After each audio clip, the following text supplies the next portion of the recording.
So hi everyone, welcome back to another video. आज की हम वीडियो में बात करने वाले हैं आपके मास्टर्स ऑफ एजुकेशन के एग्जाम के बारे में। बहुत से बच्चे ऐसे थे जिन्होंने एमएड का पेपर दे रहे हैं, कुछ बच्चे ऐसे हैं जो कि एमए एजुकेशन का पेपर दे रहे हैं। तो ये दोनों का ही सिलेबस अलग अलग है, पहली बात ये याद रखना। दूसरा इंपॉर्टेंट थिंग, कोड आपके दोनों पेपर के अलग अलग है। एक है COQP 15 और एक है COQP 16। And next important thing is कि दोनों के पेपर इस बार आपके सेम डेट पे पड़ रहा है, दैट इज 17 मार्च। दोनों की वीडियोस अलग अलग आने वाली है इसी चैनल पे, तो चैनल को जरूर सब्सक्राइब कर लेना। और अगर आप अगले साल ये वीडियो को देख रहे हो तो भी आप देख सकते हैं, और वीडियो ऑलरेडी चैनल पे अपलोड हो चुकी है। तो चलिए करते हैं आज की वीडियो को शुरू, that is masters of education. Paper code आपका COQP 15। सबसे पहले हम देखने वाले सिलेबस एंड देन हम देखने वाले 20 important MCQs। First of all is syllabus. तो सिलेबस में अगर आप देखेंगे, यूनिट 1 में आपके पास बेसिक ऑफ एजुकेशन के बारे में, मतलब बेसिक्स ऑफ एजुकेशन। यूनिट 2 है आपके पास इंडियन सोसाइटी एंड एजुकेशन, और उसके बाद है school as a social unit. Then we have is unit 3, जिसमें आपके पास है psychology and educational psychology. And then you have is nature and meaning of psychology, और ये बहुत सारे ऑप्शंस ऐसे। यूनिट 4 में आपके पास है इंटेलिजेंस एंड पर्सनैलिटी। यूनिट 5 आपके पास ये पूरी है, जिसमें आपके पास है definition, concept and importance of inclusive education. Inclusive education is a type of education जिसमें उन बच्चों को इंक्लूड किया जाता है पर्टिकुलरली जो कि डिसेबल्ड होते हैं या फिर वो इंफीरियर होते हैं because of some physical disability और समथिंग लाइक दैट, तो उसके वजह से। नेक्स्ट है यूनिट 6, जो कि आपके पास concept and functions of educational management. Unit 7 आपके पास modern management techniques. Next is unit 8, that is elementary education in India, concept of elementary education. Unit 9 आपके करंट इश्यूज। यूनिट 10 है आपके टीचिंग प्रोसेसेस, जैसे कैसे आप पढ़ाते हैं, ये सब कुछ, principles and maxims of teaching. Then you have is techniques of teaching teacher preparation. And lastly have is types and merits, मतलब types of merits and demerits. So चलिए करते हैं शुरू with our first MCQ, that is which Western school of philosophy emphasizes the importance of reason and rationality in education? तो कौन सा ऐसा western school है जो कि एम्फेसाइज करता है हमारी इंपॉर्टेंस को या फिर रीजन को, ऑफ रीजन एंड रैशनैलिटी, मतलब जहाँ पे हमारे को रीजन और रैशनल होना बहुत ज्यादा जरूरी होता है, and that is idealism. Next important question भी है इस, इसके आप कमेंट्स में आंसर लिख सकते हो या फिर आप किसी अपनी कॉपी में भी आंसर लिख सकते हो, एंड देन आप इन आंसर्स को देख सकते हैं। What is the primary focus of Indian society and education according to the syllabus? तो primary focus क्या है Indian society and education का? So that is social stratification. Yeah. Next we have is answer 2 का we have is B part, social stratification. Answer 3 now we have is question 3, that is according to behaviorism learning is primarily influenced by, तो learning किस चीज से influence होती है? So the correct answer here will be environmental stimuli and responses. Next we have is which of the following is not a phase of the counseling process, and that is चार options आपके पास, assessment, intake, implementation, termination, and the correct answer you have is implementation. Next we have is the district primary education programme, जैसे कि होता है DPEP, जो कि M क्या करता है? तो that aims to enhance the equality of primary education. Also एक चीज याद रखना, क्वेश्चन नंबर 4 ना आपको थोड़ा सा इंपॉर्टेंट है, जिसमें आपको ये बताया गया है कि काउंसलिंग प्रोसेस में कौन कौन से फेजेस होते हैं और कौन सा नहीं होता। तो देखो, पहले आप किसी भी क्लाइंट को असेस करते हो, उसके बारे में जानते हो, एंड देन उसके लाइफ में से कुछ चीजों को टर्मिनेट करने की कोशिश करते हो, या फिर आप बताते हो कि कैसे आप इन चीजों को टर्मिनेट कर सकते हैं। But implementation is not the main process, because वो आप नहीं कर सकते। इम्प्लीमेंट करना है, इम्प्लीमेंट का काम जो है वो क्लाइंट का, जो पर्टिकुलर पर्सन होता है उसी का काम होता है।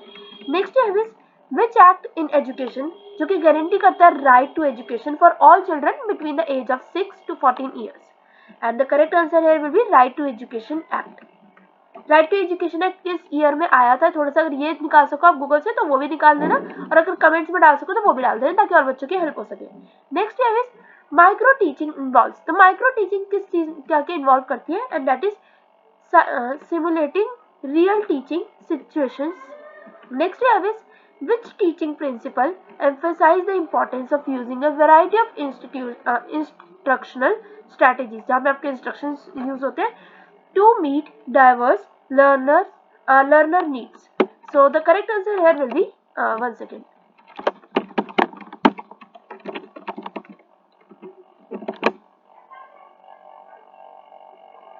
So ये थोड़ा सा लैपटॉप का कुछ इशू हुआ है, तो हम एक बार दोबारा इसको रिपीट कर लेते हैं। and the question here we have is,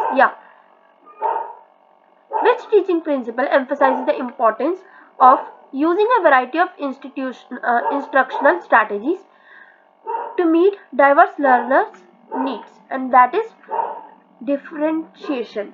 Next we have is, what is the primary focus of programmed learning? So primary focus क्या होता है एक प्रोग्राम लर्निंग का, and the correct answer here will be individualized learning paths. Next question है आपके पास, inclusive education primarily aims to. So जो inclusive education होता है, जैसे कि मैंने आपको बताया था कि ऐसी एजुकेशन जहाँ पे आप सारे ही लोगों को जो है इक्वल अपॉर्चुनिटीज प्रोवाइड करने की कोशिश करते हैं, and here the correct answer will be provide equal opportunities for all the learners. Which management function involves coordinating resources and activities to achieve organizational goals? And the correct answer here will be, एक तो देखो question को समझने का आपको ये थोड़ा सा समझना पड़ेगा, दैट इज कौन सा ऐसा मैनेजमेंट फंक्शन होता है जो कि हम इन्वॉल्व करते हैं ताकि हम कोऑर्डिनेट कर सके अपने रिसोर्सेज के साथ एंड एक्टिविटीज के साथ, ताकि हम ऑर्गेनाइजेशनल गोल्स को मीट कर सके, and that is organising. Organise करेंगे तभी आप एक पर्टिकुलर चीज को, जैसे ऑर्गेनाइजेशनल गोल्स, मतलब जो चीज अगर ऑर्गेनाइज्ड है तो उसके अगर आप लेवल पे ऑर्गेनाइज लेवल पे ही चलोगे तभी आप जो उन चीजों को अचीव कर पाएंगे. नेक्स्ट है what is the key objective of the universalisation of elementary education, and the correct answer here will be achieve 100% enrolment in primary schools. Next we have is, according to the syllabus which teaching principle emphasises the importance of setting clear objectives and expectation. मतलब कि ऐसा होना चाहिए कि clear objective हो और expectation हो बच्चों की तरफ से भी और बच्चों के लिए भी, and that will B clarity. क्योंकि बच्चों को जब तक मतलब जो भी चीजें हैं वो क्लियर नहीं होगी उससे पहले आप टीचिंग का शुरुआत नहीं कर पाएंगे. क्लैरिटी लाना बहुत ज्यादा जरूरी होता है in every field. And next we have is, what distinguishes special education from inclusive education. तो इसमें आपको क्या याद रखना है, स्पेशल एजुकेशन और इंक्लूसिव एजुकेशन, ये दोनों ही एजुकेशन जो थोड़ा अलग होता है क्योंकि इसमें बच्चे अलग टाइप के होते हैं. तो इसमें आपको क्या क्या चीजें डिफरेंट होनी जरूरी होती है, पहला है करिकुलम कंटेंट, दूसरा है क्लासरूम सेटिंग, तीसरा है टीचर की क्वालिफिकेशन और चौथा है student population served. And the correct answer here will B classroom setting. क्योंकि अगर अब जैसे बच्चा कोई ऐसा जो कि ब्लाइंड है तो उस पर्टिकुलर क्लास में ज्यादा डेस्क्स नहीं यूज कर सकते बिकॉज वो बच्चे के लग सकती है, और वही अगर कोई ऐसा बच्चा जो कि सुन नहीं सकता तो उस पर्टिकुलर क्लास में आप डेस्क्स यूज कर सकते हो बिकॉज एट द एंड बच्चा देख सकता है और वो ऑब्जर्व कर सकता है चीजों को. वहीं अगर मतलब ऐसा कोई है जो कि बच्चा देख नहीं सकता है उसमें आप ब्रेल यूज करोगे, बट अगर कोई बच्चा नहीं सुन सकता है तो उसमें आप साइन लैंग्वेजेस का या फिर हैंड लैंग्वेजेस का यूज करेंगे. नेक्स्ट है जो कॉन्सेप्ट है ऑफ एलिमेंट्री एजुकेशन जो कि प्राइमरली फोकस करता है on educating children eight which level, तो कौन से लेवल तक, and that will be a primary level. क्योंकि हमारा एलिमेंट्री एजुकेशन का मेन पर्पस यही होता है कि जो बच्चा प्राइमरी लेवल पे जो है उसको एक अच्छे लेवल पे एजुकेशन मिल सके ताकि उसका जो बेसिक्स है, जिसका चाइल्डहुड है वो एक अच्छे लेवल पे गुजर सके और अच्छे लेवल पे वो चीजें सीख सके. Next we have is, which educational programme in India focuses on decentralising planning at the district level, and the correct answer here will be DPEP, that is District Primary Education Program. Next we have is, according to the syllabus, what is the primary function of educational management, and the correct answer here will be direction. So इसमें यही पूछा गया कि कौन सा आपका primary function होगा एक एजुकेशनल की मैनेजमेंट को करने का, कि क्योंकि एजुकेशन में अगर आप कोई भी चीज मैनेज कर रहे हो तो उसमें सबसे पहले होना चाहिए आपके पास डायरेक्शन, कि आपको कौन कौन सी चीजें फॉलो करनी है, किस किस लेवल पे फॉलो करनी है और कौन सी चीजें ज्यादा मुश्किल होने वाली, कौन सी आसान होगी, तो उन सबकी एक अच्छे से प्लानिंग होना और तभी आप डायरेक्शन के हिसाब से चल पाएंगे.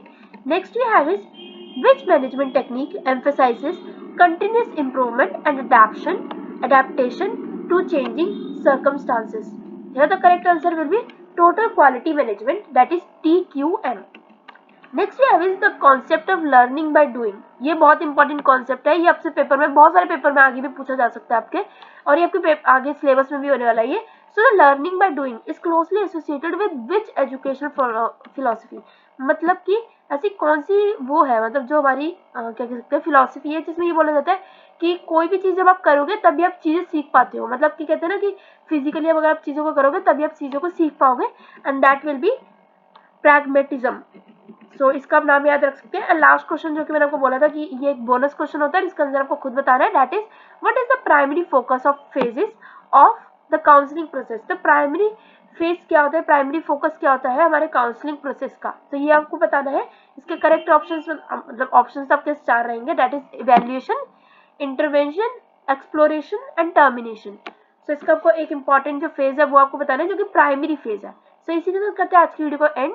अगर आपकी कोई भी क्वेरी तो आप कमेंट्स में बता सकते हैं। उसके अलावा जो भी अब आपका नेक्स्ट CUET PG का एग्जाम अगर आप दे रहे हैं, कोई भी एंट्रेंस एग्जाम आ गया अगर आप देने वाले हैं और उसमें MCQ बेस्ड सिलेबस है, तो आप मुझे कमेंट में बता सकते हैं। उसके ऊपर भी आपके लिए जल्द से जल्द वीडियो आ जाएगी इंपॉर्टेंट MCQs की। उसके अलावा भी अगर आपकी कोई और क्वेरी है तो आप कमेंट्स में भी बता सकते हैं एंड इंस्टा पे मुझे फॉलो कर सकते हैं और इंस्टा पे भी अपनी क्वेरीज पूछ सकते हैं। तब तक के लिए stay safe, stay positive and कोई भी क्वेरी हो या फिर कुछ भी हो तो आप इंस्टा या फिर कमेंट्स में पूछ सकते हैं। Thanks for watching, bye bye.